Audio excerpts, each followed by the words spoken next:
AISECT college of technical education Baikunthpur के YouTube channel पर आप सभी का स्वागत है। हमारे लेटेस्ट वीडियोस को देखने के लिए चैनल को सब्सक्राइब करें और बेल आइकन जरूर दबाएं। MS DOS में हम देखेंगे इंटरनल कमांड्स। पिछले वीडियो में आप इंटरनल कमांड के एक कमांड dir डायरेक्टरी कमांड आप देख सकते हैं, उसके आगे के कमांड्स हम देखेंगे इस वीडियो। इसमें सबसे पहला इंटरनल कमांड में डायरेक्टरी के बाद दूसरा कमांड है MD। MD का फुल फॉर्म होता है मेक डायरेक्टरी। आप एक नया डायरेक्टरी मतलब एक नया फोल्डर बनाना चाहते हैं तो उसके लिए आप MD कमांड का उपयोग कर सकते हैं। सिंटैक्स देखिए, MD के बाद न्यू डायरेक्टरी का नेम। इसके लिए सबसे पहले आपको उस डायरेक्टरी के अंदर जाना होगा जिस डायरेक्टरी के अंदर आप एक नया डायरेक्टरी बनाना चाहते हैं। मतलब आप उस फोल्डर के अंदर आपको जाना होगा जिस फोल्डर के अंदर आप एक नया फोल्डर बनाना चाहते हैं। तो सबसे पहले हम स्टार्ट करते हैं। यहां से मैं CMD लिख दूंगा या तो कमांड प्रॉम्प्ट दिख रहा है। मान लो मुझे आइसेक्ट के अंदर ही एक नया बनाना या यूजर्स के अंदर बनाना या सीधे C में बनाना। सीधे C में बनाना तो अभी मैं बताऊंगा आपको। CD कमांड का उपयोग बाहर आने के लिए CD/ दे देंगे, पूरे डायरेक्टरी से बाहर आ जाते हैं। अभी आगे हम बताएंगे भी है। तो हम यहाँ पे C के अंदर मुझे सीधे बनाना फोल्डर, तो यहाँ पे आपको लिखना है MD के बाद आपको फोल्डर का नेम, आपको डायरेक्टरी का नेम बताना, myDOC डायरेक्टरी बनाना है। ओके, ठीक है। अब अगर आप चाहो तो यहाँ पर देखिए, आपको मैं दिखा देता हूं, बन गया C के अंदर। तो देखिए myDOC बन गया है। इसके अंदर अभी कोई भी और डायरेक्टरी या सब डायरेक्टरी या फाइल्स नहीं। तो इस तरीके से आप डायरेक्टरी बना सकते हैं। अब वापस से आपको यूजर्स आइसेक्ट के अंदर जाना है, ठीक है। तो ये था आपका MD। नेक्स्ट कमांड है CD। CD का फुल फॉर्म होता है चेंज डायरेक्टरी। CD कमांड का यूज आपको किसी एक डायरेक्टरी से दूसरे डायरेक्टरी में जाने या किसी डायरेक्टरी से बाहर आने के लिए किया जाता है। कहने से मतलब है, आप अगर किसी डायरेक्टरी से सीधे बाहर निकलना चाहते हैं, एक एक करके बाहर निकलना चाहते हैं, मान लो जैसे आप 5 डायरेक्टरी के अंदर हो, 5 फोल्डर के अंदर हो, तो आप इकट्ठा बाहर आना चाहते हो तो भी आप CD का यूज करते हैं। एक एक करके बाहर आना है तो भी यूज कर सकते हैं CD का। और मान लो आपको फोल्डर के अंदर फोल्डर के अंदर फोल्डर है, उन फोल्डर्स में जाना है तो भी आप CD कमांड का ही उपयोग करते हैं। इसके लिए आपको अगर CD कमांड के अंदर जाना है, किसी डायरेक्टरी के अंदर जाना है, तो आपको CD और CD के बाद डायरेक्टरी का नाम देना होगा। जैसे मान लो अभी मुझे यूजर्स और आइसेक्ट में जाना है, तो मैं पहले CD और CD के बाद यहां पे लिखूंगा यूजर्स। अब देखिए यूजर्स के अंदर चलिए, अब मुझे आइसेक्ट के अंदर जाना है तो CD आइसेक्ट। अब अगर आप मान लो मैं यहाँ पे डायरेक्टरी बनाता हूं MD myDOC इंटर। अब आप जाके देखिए, अब आपका जो डायरेक्टरी बना होगा कहां बना होगा? C के अंदर, यूजर्स के अंदर, आइसेक्ट के अंदर myDOC बना होगा। ये देखिए यहां बना। तो आप इस तरीके से किसी डायरेक्टरी के अंदर जाना है तो आप CD का उपयोग कर सकते हैं। अब मान लो myDOC के अंदर भी जाना है हमको, myDOC बना है तो CD myDOC, ठीक है। तो इस तरीके से उपयोग कर सकते। इसी तरीके से किसी डायरेक्टरी से बाहर आना है तो 1 by 1 डायरेक्टरी से बाहर आना तो CD और डबल डॉट का उपयोग कर सकते हैं। CD डॉट डॉट लिखेंगे तो आप एक एक डायरेक्टरी बाहर आते जाएंगे। जैसे myDOC से बाहर आना तो CD डॉट डॉट, देखिए myDOC से बाहर आ गया। लेकिन आप एक बार में ही पूरे डायरेक्टरी से बाहर आना चाहते हैं तो आपको लिखना है CD और स्लैश इंटर। सीधे बाहर आ गया। हम CD डॉट डॉट करके एक एक करके बाहर आ रहे हैं, जबकि हम CD का उपयोग करके सीधे बाहर आ जाते हैं। ओके, तो इस तरीके से आप CD कमांड का उपयोग कर सकते हैं। नेक्स्ट कमांड है RD। RD मतलब रिमूव डायरेक्टरी। इस कमांड का उपयोग आपको किसी डायरेक्टरी को रिमूव करने के लिए उपयोग किया जाता है। लेकिन जिससे कोई डायरेक्टरी को आपको रिमूव करना हो, उस डायरेक्टरी को आप वर्तमान में वो क्या होना चाहिए? ब्लैंक होना चाहिए, खाली होना चाहिए। अगर जिस डायरेक्टरी में हम, और दूसरा चीज कि हमें जिस डायरेक्टरी को डिलीट करना है उस डायरेक्टरी के रूट में रहना होगा, लेकिन उस डायरेक्टरी के अंदर नहीं होना चाहिए। कहने का मतलब है, जैसे अभी मान लो मुझे किसको डिलीट करना है, MyDOC को, कहाँ के, यूजर्स के, आईसेक के MyDOC को। CD मान लो यूजर्स दे दिया मैंने, अब CD के बाद हमने दे दिया क्या, आईसेक। अब मान लो मैंने क्या दिया, CD MyDOC। अब अगर मैं इसको रिमूव करना चाहूं तो नहीं कर सकता क्योंकि मैं ऑलरेडी MyDOC के अंदर हूं। RD MyDOC, देखो the system can not find दिखा दिया।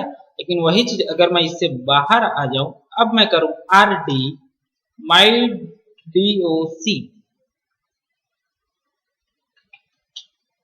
अब एंटर कीजिए। अब देखिए, अब आप जाके देखिए उसके अंदर का जो डायरेक्टरी है वो डिलीट हो चुका है। CDs यूजर्स आईसेक, देखिए इसके अंदर MyDOC नहीं, ठीक है। तो आपको उस जिस डायरेक्टरी को हटाना है उसका ब्लैंक होना चाहिए, और सेकंड चीज कि आपको उसके रूट में होना चाहिए, उसके अंदर नहीं होना चाहिए, तब आप RD कमांड से किसी डायरेक्टरी को रिमूव कर सकते हैं। इसी तरीके से नेक्स्ट कमांड है कॉपीकॉन कमांड। कॉपीकॉन कमांड का उपयोग एक नया फाइल बनाने और उस फाइल में कोई भी डेटा, टेक्स्ट वगैरह कुछ भी चीजें लिख करके उसे सेव करने के लिए इसका उपयोग करते हैं। कहने से मतलब है, सीधे बोल सकते हैं कॉपीकॉन कमांड का उपयोग हम नया फाइल बनाने के लिए करते हैं, ठीक है। अब उसको फाइल बनाने के बाद उसमें जो भी कुछ लिखना है आप लिख करके सेव करना है, तो आपको इसके बाद फाइल को सेव करने के लिए F6 या Ctrl+Z का उपयोग करना होगा, ठीक है। और दूसरा चीज आप जैसे यहाँ पे सिंटेक्स देखिए, कॉपीकॉन, इसके बाद न्यू फाइल नेम। अब नया फाइल नेम देने के बाद यहाँ पे आप चाहे तो सीधे नया फाइल के साथ में उसका एक्सटेंशन जो सेकेंडरी नाम है वह नाम भी दे सकते हैं। बाय डिफॉल्ट रूप से टेक्स्ट फाइल बनाता है, ठीक है। तो अगर आपको यहाँ पे इसके बाद कॉपीकॉन न्यू फाइल का नेम लिखने के बाद यहाँ पे जो भी मैसेज, जो भी मैटर लिखना उसको लिखिए, और या इसके बाद Ctrl+Z के साथ या F6 के साथ फाइल को सेव कर सकते हैं। जैसे मान लो हमको बनाना है, तो यहाँ पर हम मान लीजिए मुझे इसी के अंदर बनाना है, आईसेक के अंदर ही, तो कॉपीकॉन A1.txt फाइल मान लो हमको बनाना है, बाय डिफॉल्ट txt ही बनाता है। तो देखिए अब यहाँ पे मान लो कुछ भी लिखना है आप मैसेज लिख सकते हैं,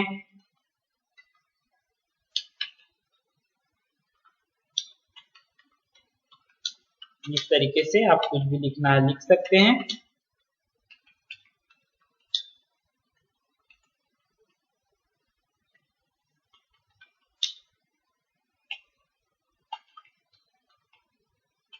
ठीक है, इतना लिखने के बाद Ctrl+Z प्रेस कीजिए। Ctrl+Z प्रेस करने के बाद इंटर पे देखिए वन फाइल सेव हो गया।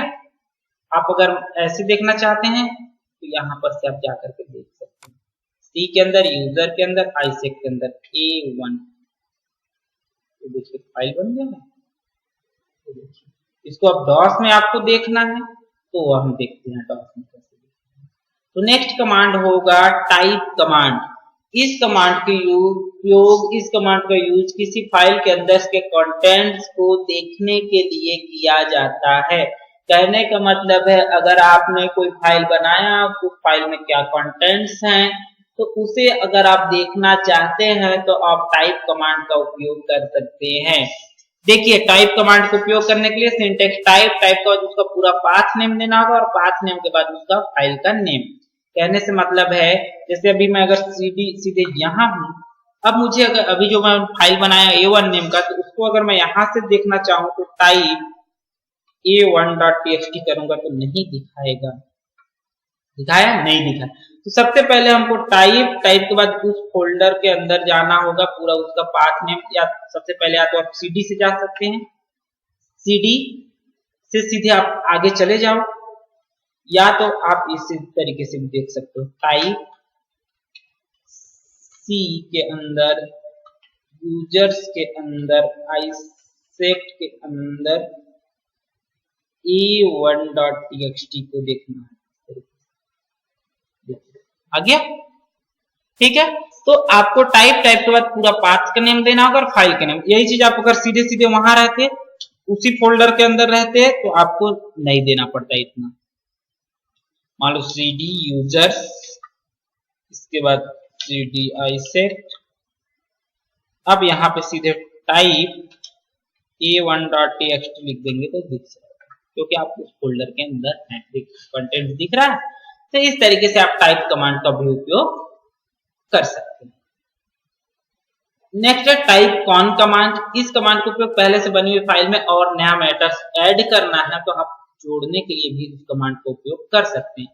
जैसे मान लो यहाँ पे अभी हमारा ये है, अब इसी में हम टाइप कॉन a1.txt इंटर। अब मान लो यहाँ पे हम और कुछ जोड़ देते हैं।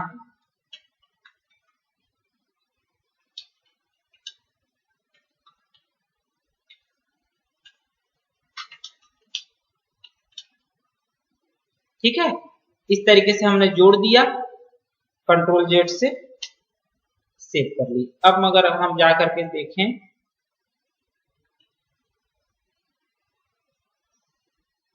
अच्छा वहां पे हमने कंट्रोल जेड कर दिया तो उसको क्या कर लिया, उसने सिर्फ पहले से सेव था, पूरा पाथ का नेम देना होगा टाइप कॉन के साथ। ठीक है, तो जुड़ जाएगा, ऐड हो जाएगा। इसके इसी तरीके से डिलीट कमांड। डिलीट कमांड का उपयोग किसी फाइल को डिलीट करने के लिए किया जाता है। अगर आप उसके रूट में यहाँ पे देखिए सिंटेक्स डिलीट, डिलीट के बाद पूरा पाथ नेम और फाइल का नेम।